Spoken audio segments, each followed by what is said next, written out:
Hello everyone and welcome into Coach Craig Sports. This is the NFL DFS video for week number 5. In this video, I'll be going through my player pool for both DraftKings and FanDuel, talking through kind of all the players that are in here. If there is a certain player that you want to play on this week's slate that is not listed in this player pool, if you want to stack like a certain quarterback with a certain wide receiver or tight end, you can definitely do that. This is just kind of a brief overview, kind of the player pool that I'm looking at in general. Obviously, stacks do play a pretty important part depending on the type of contest that you're entering. So keep that in mind as you're building out your lineups. If you have any other specific questions whatsoever, feel free to drop them down in the comment section. I'll get back to you as quickly as possible.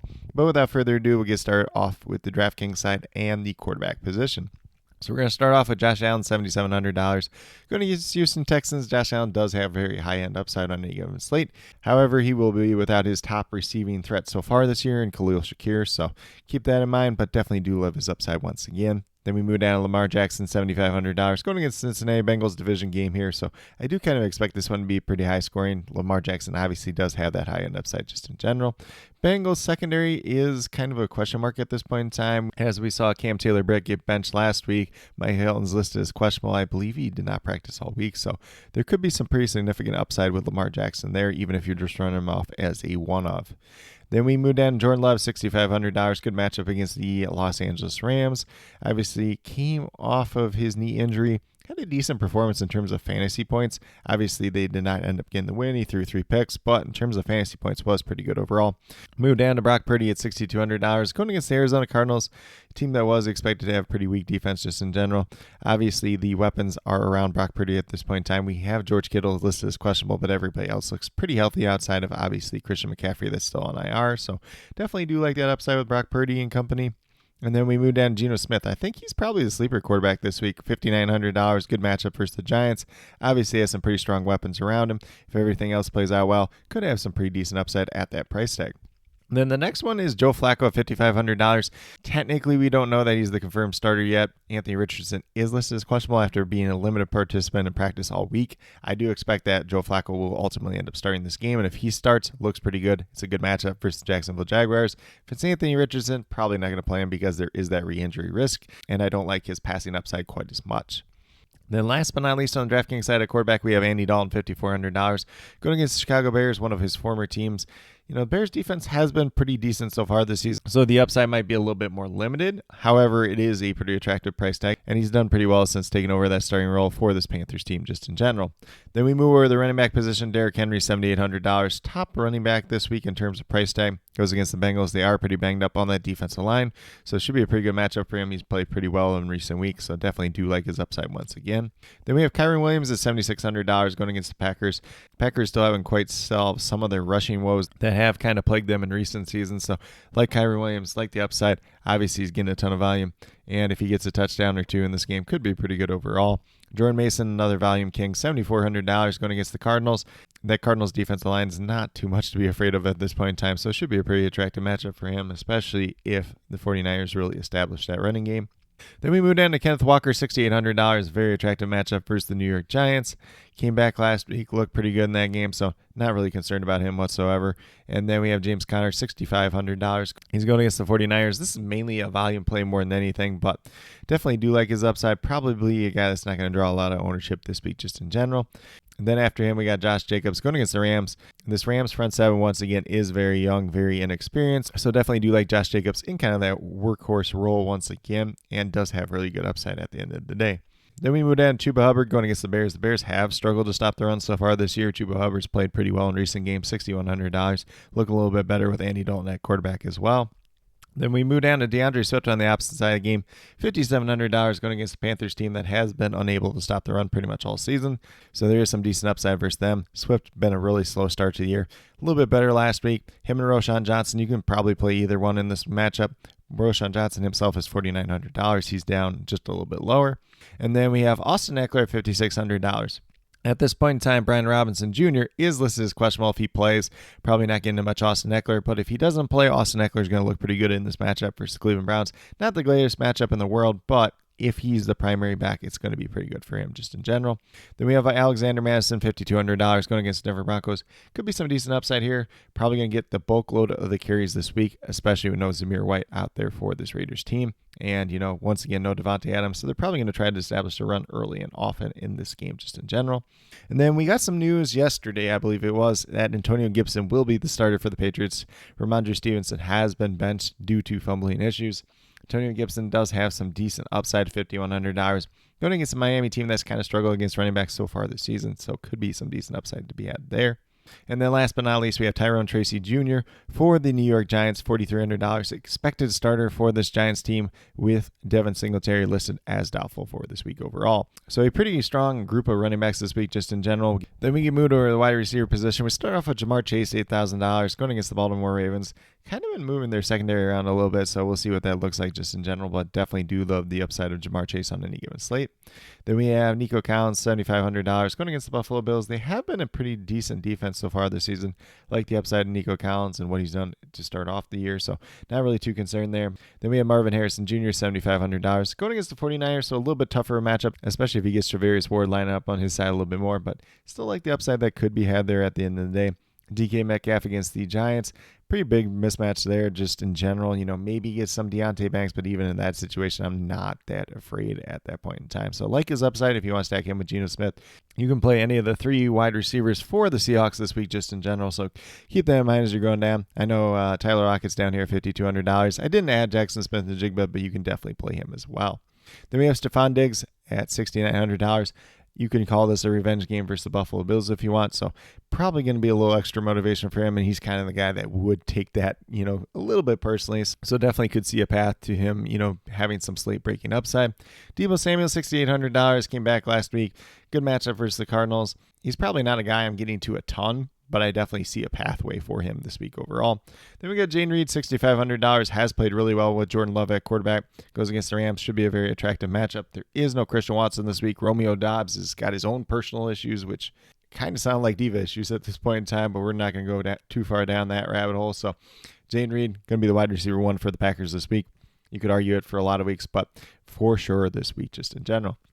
Then we move down to Terry McLaurin. He's just a guy that ends up on this list every week. He's a decent price tag. The matchup's not the greatest for the Cleveland Browns, but I do like the upside that he could have just in general. And it really doesn't take too much out of him. Noah Brown's out this week, so that is one less body in terms of target competition, which, it's still Noah Brown at the end of the day, so it's not a major target competition, but still better than Diami Brown, some of those other guys just in general. Deontay Johnson, $6,100 going against the Bears. Bears have played pretty well in terms of their secondary so far this year, but Deontay Johnson has performed very well with Andy Dalton at quarterback, so I wouldn't be surprised if that happens once again this week. T. Higgins, third game back for him now, going against Baltimore Ravens, $6,000. Decent price tag, a little bit cheaper than you would expect otherwise. If Jamar Chase gets too much attention, could have a decent game overall. And then I have Michael Pittman Jr. I got Josh Downs listed a little bit lower too at $5,100. Both go against Jacksonville Jaguars. If Joe Flacco's starting at quarterback, I like both of them this week. If it's Anthony Richardson, probably not getting to Michael Pittman Jr. Might get to a little bit of Josh Downs. But with that being said, I do expect it to be Joe Flacco this week. But if it's not Joe Flacco, I might just take both these guys off the player pool. So definitely be sure to check up on that as we do get closer to lock. And then we move down to Brian Thomas Jr., Christian Kirk on the opposite side of the game. Both of them going against the Colts. Colts secondary pretty banged up at this point in time. Kenny Moore's out once again this week, so that should be a big favor for Christian Kirk. And then Brian Thomas has played really well to start off the year, so I wouldn't be surprised if that happens once again. Moving down to Wan'Dale Robinson, $5,600 going against Seattle Seahawks. It's not the greatest price tag in the world, but there is no Malik Neighbors this week. I'm not crazy about this matchup, but there could be a little bit of upside to be had there, especially in PPR setting of DraftKings just in general. Then we move down to Jacoby Myers, $5,500 going against the Denver Broncos. Could get some Patrick Surtain in this matchup, which makes him a little less attractive, but no Devontae Adams, so definitely some upside to be had there. Already talked about Tyler Lockett and Josh Downs. Dontavian Wicks is the next one up. So no Christian Watson this week, no Romeo Doubs, so he will be one of the starting wide receivers for them. $5,000 in a decent matchup versus the Rams. Could definitely be some upside there to be had just in general. And then we got Curtis Samuel, $4,200, going against Houston Texans. Pretty decent matchup in terms of slot. He will be replacing Khalil Shakir most likely in that slot role this week, which does make him a pretty attractive target just in general. Then we got Trey Tucker, $4,100, going against the Denver Broncos. If you don't want to play Jacoby Myers, Trey Tucker's not a bad option at $4,100 with no Devontae Adams. He should be on the field more times than not. If you get a big play out of him, could be a really good week for him overall. I got Jonathan Mingo listed here at $3,600. Just kind of a dart throw. Playing a decent amount of snaps with no Adam Thielen now, so should be all right. I don't love the matchup versus the Bears, but if you want to stack him with Andy Dalton, if you don't want to get to Deontay Johnson, just do a little bit of a cheaper stack. You could definitely do that as well. And then last but not least, we got Bo Melton, this kind of a guy that should see a lot more opportunities for this Packers team in general this week. $3,300, not a bad punt play just in general.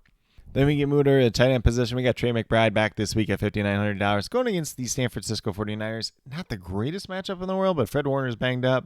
Obviously, Dre Greenlaw's still on IR, so it's not as bad as you would think otherwise. And I know the linebacker that replaced Fred Warner last week is also out this week, so they're getting pretty thin at the linebacker position, especially if Fred Warner doesn't play, although he did say earlier in the week that he does expect to play. Then we got George Kittle on the opposite side, game $5,600 if he does play. He is listed as questionable at this point in time. We'll see whether or not he plays.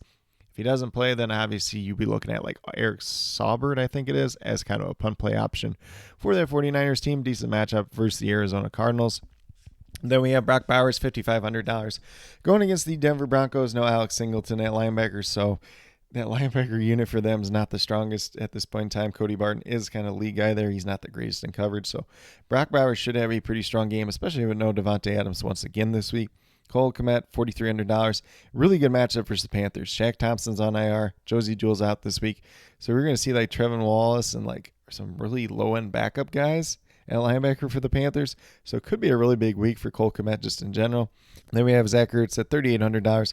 Going against the Cleveland Browns, they've been pretty hit or miss for his tight ends so far this season. Zach Ertz is that clear number 2 target for this Commanders team, so definitely do like his upside. And then we move down to Tucker Kraft. With no Christian Watson, with no Romeo Doubs, there could be additional targets to go around. $3,500, good matchup versus the Rams. I would not be surprised if he has a good week this week. And then last but not least, we kind of got our punt play here in Eric All at $2,700. Going against the Baltimore Ravens, not the greatest matchup in the world, but he is kind of overtaking the snap counts for the Cincinnati Bengals tight end room. We'll see if that's the case once again this week. But it could be a very interesting punt play at $2,700 that could pay off in a big way, especially if he catches a touchdown. Then we move over to defense, which is led by the Seahawks at $3,500. Going against the New York Giants. The Giants are without Devin Singletary. They're without Malik Neighbors. So they don't have much firepower on offense at this point in time. It's really easy to play the Seahawks defense just in general. So I do expect them to be very popular. Then we move down to Miami Dolphins, $3,300 going against the Patriots. Should be a very attractive matchup there as well. Then we move down to the Commanders at $3,000 going against the Cleveland Browns. Commanders defense, not the greatest this year. There is some upside to be had in this game. Probably my least favorite defense of the 6 that I do have listed here just in general. Then we move down to the Packers, $3,000 going against the Rams. The Packers have been really efficient at causing turnovers so far this season. If they can get after Matthew Stafford, cause some pressure on him, could be a decent chance for turnovers in this game. And then we move down to Denver Broncos, $2,900 going against the Raiders. No Devontae Adams, no Zamir White. A lot of favorable things for this Broncos defense in this matchup overall. Then last but not least, we got the Colts, $2,600. I don't love their defense right now, but Jacksonville's kind of been in a funk. If they can get after Trevor Lawrence, if they can make him uncomfortable, could be some opportunities to be had in this game just in general. $2,600, more of a pump play than anything else. But with that being said, that's a quick little rundown what I do have for the DraftKings side. We'll get moved over to FanDuel and talk about my player pool over there as well. So obviously with the FanDuel side, we have the Sunday night game on there as well. So just keep that in mind as we're going through this. But we're going to start off at the quarterback position. Josh Allen, $9,300 versus the Houston Texans. A lot of what I'm going to say on the FanDuel side is similar to DraftKings side, but I'll try to repeat it as best as possible if you're somebody that only plays FanDuel and skips over to this section. But Josh Allen going against Houston Texans, I think there's a lot of opportunities to be had there. Khalil Shakir out this week, so that might make a minor impact, but definitely do love the upside that Josh Allen can have on any given week. Then we move down to Lamar Jackson going against the Cincinnati Bengals this week. I do expect this to be a pretty high-scoring game. $8,800, definitely love his rushing upside. You don't necessarily have to take anybody along for the ride with him, but if you want to, you can definitely do that as well. Then we got Jordan Love, $8,200. So he's a little bit more expensive, I think, on the FanDuel side as compared to DraftKings. Goes against the Rams, should be an attractive matchup. Played pretty well in the couple games that he's played so far this season. I know the turnovers are a little bit of a concern, but the fantasy points still have been good, so not really worried about that. Justin Fields, $7,600. Going against the Dallas Cowboys defense, no Micah Parsons. Trayvon Diggs is listed as questionable at this point in time. A lot of good opportunities for Justin Fields, especially with his rushing upside. And if he can do anything in the passing department, should be a decent week for him overall. Kyler Murray ends up over on the FanDuel side at $7,500, just kind of as a value play. Don't love the matchup versus the 49ers. Though that defense is a little bit banged up at this point in time, so maybe there's a little bit more to have there. Maybe Kyler Murray after getting his butt kicked in last week, really puts in the extra effort this week, and this Cardinals team looks a little bit better, but that kind of remains to be seen. Then we get down Geno Smith, $7,400, good value play versus the Giants in a very attractive matchup. Like the upside that he could present. You can stack him with any three of his main wide receivers, whether that's DK Metcalf, Jackson Smith-Njigba, or Tyler Lockett. I know Jackson Smith-Njigba is not listed in the player pool. You could definitely play him as well. And then last but not least, we have Joe Flacco, $6,800. Really attractive matchup versus the Jacksonville Jaguars. We do not know for sure that he's going to be the starter, but I do assume it with Anthony Richardson. They said that he had a hip pointer, was limited practice all week. Typically, those hip pointers take a couple weeks. So I would assume that Joe Flacco is the starter this week, just in general. Then we move over to the running back position. We were led by Derrick Henry, $9,200. Going against the Cincinnati Bengals, they are banged up along that defensive line once again, so it looks like a really attractive matchup for him. He's been playing really well as of late. Then we move over to Jordan Mason for the San Francisco 49ers. Going against the Arizona Cardinals, not the greatest defensive line there as well. A lot of opportunities for Jordan Mason in this game. So definitely do like him. Price tag's definitely getting up there at this point in time. Then we got Kyren Williams, bell cow running back in his own right, $8,400. Going against the Packers that have been a little bit better versus the run, but still not the greatest at this point in time. Kenneth Walker, $7,400. Might be one of my favorite running backs this week. Decent matchup versus the Giants. This is a game that I do expect him to be leading in for at least most of the game. So a lot of opportunities to go his way. Then Josh Jacobs for that Green Bay Packers team, $7,000. Going against the Rams, very inexperienced front seven for them. A lot of opportunities to be had there for Josh Jacobs just in general. And I do definitely like his upside once again. Chuba Hubbard, $6,800. Going against the Bears team that has struggled pretty mightily versus the run so far this year. You got DeAndre Swift, Roshan Johnson. You can play either one if you want. Going against the Carolina Panthers, who have been one of the worst teams against running back this year. $6,400, $5,800 respectively. Austin Eckler, $6,000. Going against the Browns. Don't love the matchup, but if Brian Robinson Jr. is to miss this week, Austin Eckler is going to look really good just in general. If Brian Robinson Jr. plays, then Austin Eckler is probably not somebody I'm really getting to too much this week overall. Then we move down to Alexander Madison, $5,800. Going against the Denver Broncos. Should get the bulk of the touches this week for this Raiders team, which is probably going to want to establish a run early and often. There is no Zamir White this week, so Madison looks like a pretty solid play at $5,800. Then we move down to Antonio Gibson, $5,400. He has been named the starter this week for this Patriots team. Ramondre Stevenson kind of fumbled that starting opportunity away, at least for the time being. Miami Dolphins kind of have struggled against the running back position, so a little bit of upside to be had here just in general. And then last but not least, we have Tyrone Tracy Jr., $4,800, going against Seattle Seahawks. Decent matchup in terms of running the ball. No Devin Singletary this week, so we're going to see Tyrone Tracy Jr., we're going to see Eric Gray. We might see somebody else working in that mix, but I would expect Tracy to be the main guy, at least early on. And then we move over to the wide receiver position. We got CeeDee Lamb, $9,400. Going against the Pittsburgh Steelers, he's primarily working out of the slot, where he will be going against rookie Beanie Bishop Jr., which sounds like a really attractive matchup just in general. So I definitely do like CeeDee Lamb on the FanDuel side. Obviously, we don't get the opportunity to play him on DraftKings for the main slate. Jamar Chase at $9,300. Going against the Baltimore Ravens. Obviously, he does have that high-end upside on any given slate.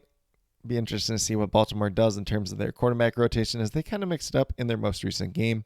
Nico Collins, $8,800, going against the Buffalo Bills. The Bills have been decent this year on defense, but Nico Collins off to a really strong start to the season. Got DK Metcalf, $8,200, going against the New York Giants. Just looks like a really good matchup in general. Obviously, talked about him and Tyler Lockett and Jackson Smith-Njigba when we talked about Geno Smith. All three wide receivers are very viable on this slate. Tyler Lockett's down there at $6,200. Moving down to Deebo Samuel, $8,000, probably a little bit more than I like to pay for him this week, but going against the Arizona Cardinals, definitely some upside to be had there. If you really want to play him and Brock Purdy together, you could definitely do that as well. Purdy, I just didn't really list on the FanDuel side due to his price tag, due to some of the other options that are out there in terms of values right around his price tag as well. Then we move down to Stephon Diggs, going against the Buffalo Bills, his former team, so revenge game. And, if anybody likes revenge games, it's probably Stephon Diggs. Outside of like Deshaun Jackson if we go back further back, but that's a story for a different day. Then we got Marvin Harrison Jr., $7,400, going against San Francisco 49ers. So he's actually cheaper on FanDuel than he is on DraftKings this week. Might be a little bit tougher in matchup if he gets Javarius Ward most of the time versus him, but still like his upside at the end of the day. Jaden Reed, $7,200, going against the Rams. Should be a pretty attractive matchup for him. Should be that wide receiver one for this Green Bay Packers team this week. And like I mentioned on DraftKings, I know a lot of people probably argue that he is the wide receiver one for them more weeks than not. But once again, we're not going to go too far down that rabbit hole. Deontay Johnson, $7,100. Tougher matchup against the Bears, but he's fared really well with Andy Dalton at quarterback. Get down to T. Higgins, $6,800. Pretty good value price tag there. If Baltimore focuses and keys in on Jamar Chase, I would not be surprised if T. Higgins has a pretty good game. And that could be one of the sleeper picks for this week overall. Then we got Terry McLaurin, $6,600, going against the Cleveland Browns. Not the greatest matchup in the world, but that number one target for this Commanders team overall. Spreading the ball around a little bit, but definitely do like his upside once again. Got Brian Thomas Jr., Christian Kirk, both very much in play against this Colts defense, Colts secondary that is banged up at this point in time. There is no Kenny Moore in the slot. So we're going to see lots of opportunities for Christian Kirk. We got big play opportunities for Brian Thomas and especially in that red zone as well. So if you want to play them alongside Trevor Lawrence, you could definitely do that as well. Then we move over to the opposite side of that game. We got Michael Pittman Jr., Josh Downs, $6,100, $6,000 respectively, going against the Jaguars that are allowing a lot of fantasy points to opposing wide receivers. You can play them alongside Joe Flacco if he's ultimately a starter. If it's Anthony Richardson, I'd probably be more interested in Josh Downs than Michael Pittman Jr., but I'm probably going to be off them more or less just in general. Next up is Dontavian Wicks, $5,900. No Christian Watson, no Romeo Doubs this week, so $5,900 should be a starter for them this week in a pretty attractive matchup versus the Rams just in general. Jacoby Myers, $5,800. No Devontae Adams once again, so there is some decent upside for him versus this Denver's team, although he could see a lot of Patrick Surtain the second. If you really want to play Trey Tucker, he's the exact same price tag as Jacoby Myers, so that's why I'm not really getting to him. I'd rather just play Jacoby Myers. And then we have Curtis Samuel filling in for Khalil Shakir this week in the slot, $5,400. Going against Houston Texans, should be a decent slot matchup for him. And then last but not least, we have Bo Melton versus the Los Angeles Rams at $4,300. Probably that third wide receiver for this Packers team this week overall. So a decent little punt play at that. Then we move over to the tight end position, starting off with George Kittle, $7,000. He is banged up. He is questionable. Going against the Arizona Cardinals is a pretty good matchup. But if he doesn't play, then Eric Selbert's probably going to be the main guy at tight end. He could be a potential punt play in that situation. But I like George Kittle. Probably a little bit lower on him this week at this price tag of $7,000 plus being banged up. I'd rather go to the opposite side of that game with Trey McBride coming off his own injury, $6,500. Going against the San Francisco 49ers, Fred Warner is banged up at this point in time. He is listed as questionable. His backup is actually out this week as well. Although Fred Warner did say earlier this week that he does expect to play. Could be a pretty advantageous spot for Trey McBride just in general. Then we got Brock Bowers going against Denver Broncos. There is no Alex Singleton. He's done for the year with that torn ACL. We got Cody Barton and Justin Strnad at linebacker. Both are not that good in coverage, so it should be a really attractive week for Brock Bowers just in general. We got Jake Ferguson, $6,200, going against the Pittsburgh Steelers. So I like this matchup in general. Obviously, he's a Sunday Night Football guy, so we can't play him on DraftKings, but on FanDuel, we're going to take advantage of it in the lineups that definitely do make some sense. Obviously, if you want to play like Justin Fields, you play Jake Ferguson on the opposite end and kind of run it back that way. A lot of different ways that we could approach the slate just in general. And then we got Tucker Kraft, $5,300. Going against the Los Angeles Rams should be a pretty attractive matchup. They have not fared well versus tight ends so far this season. And then we get down to Cole Kmet going against the Carolina Panthers. Shaq Thompson's on IR. And Josie Jewell's out this week. So $5,200 looks like a really good matchup. Trayvon Wallace is going to be their primary linebacker. And then everybody behind him is more like special teams practice squad guys. So they're really thin at linebacker this week. And then we got Zach Ertz, $5,000. Going against Cleveland Browns, been hit or miss so far this year for his tight ends. So could be a good game for him, could be a bad game for him, but decent price tag at this point in time. And then last but not least, once again, we got Eric All Jr., $4,400 going against the Ravens. I don't love the matchup, but he played like 60% of the snaps last week, which was the highest among the tight ends for the Cincinnati Bengals. So there is some opportunities to be had there. He's increasing his role week after week, it seems. And then we move over to the defenses. We got the Seahawks, $4,800 going against the Giants. No Malik Neighbors, no Devin Singletary for the Giants. So it should be a really attractive matchup. And I do expect this Seahawks defense to be really popular just in general. Then we move down to the Miami Dolphins, $4,200, going against the Patriots. We know what this Patriots offense looks like at this point in time is not very impressive. If they can get pressure on Jacoby Brissett, should be a really good week for this Dolphins team just in general. If you want to play the Patriots on the opposite side of that game, I'm not too afraid of it. If they can get pressure on Tyler Huntley, if they can force him into some mistakes, could be pretty good overall, although the Patriots defense is a little bit banged up at this point in time. Then we move over to the Broncos, $4,000, going against the Raiders. There is no Zamir White. There is no Vontae Adams this week, so it should be a little bit more of an attractive matchup than it would be otherwise. Then last but not least, we have the Washington Commanders going against the Cleveland Browns. Not a big fan of this Commanders defense, but kind of a decent little pump pay at $3,500 against this Browns team that has struggled so far to start off the year. But with that being said, that is my player pools for both DraftKings and FanDuel for week number 5. As always, if you have any questions related to NFL DFS, be sure to drop them down in the comments below, and I'll get back to you as quickly as possible. As always, this player pool sheet will be updated over on my Patreon page if there's any major changes to it. If there's like any other super major news that we get coming out, whether that's with inactives or like a surprise injury or anything else like that, I'll try to leave that in the comment section of this video as well.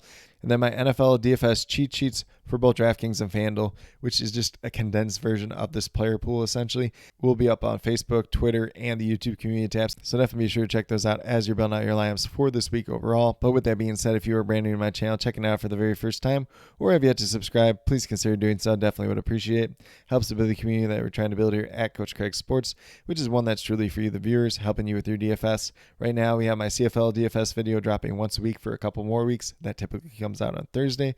We got my NFL DFS player pool video, which is this video, dropping once a week, typically on either Friday evening or Saturday morning. Sometimes it runs into Saturday afternoon. Today's probably going to be one of those Saturday afternoon ones. So definitely be on the lookout for that in future weeks as well. And then last but not least, if you're interested in sports betting, if you're interested in prop betting whatsoever, be sure to check out the links and promo codes down in the description below for BetUS, Parlay Play, and Prize Picks. If you're a brand new user on any one of those 3 sites, when you sign up, make your initial deposit, you will get a first match deposit bonus. For Prize Picks and Parlay Play, it's 100% match up to $100. And then for BetUS, it's 125% match up to $2,000. So some pretty great opportunities to be had out there. If you have any other additional questions related to that whatsoever, feel free to reach out to me, whether it's down in the comment section of this video or on Twitter at Coach Craig Sport, and be more than happy to help you with that journey as well. But with that being said, that's what I do have for this week's video. Definitely do appreciate each and every one of you tune in. Definitely means a lot to me. I hope that each and every one of you have a great rest of your day, no matter what day you're watching this video on, a good weekend overall, and some really good luck in NFL DFS for week number 5.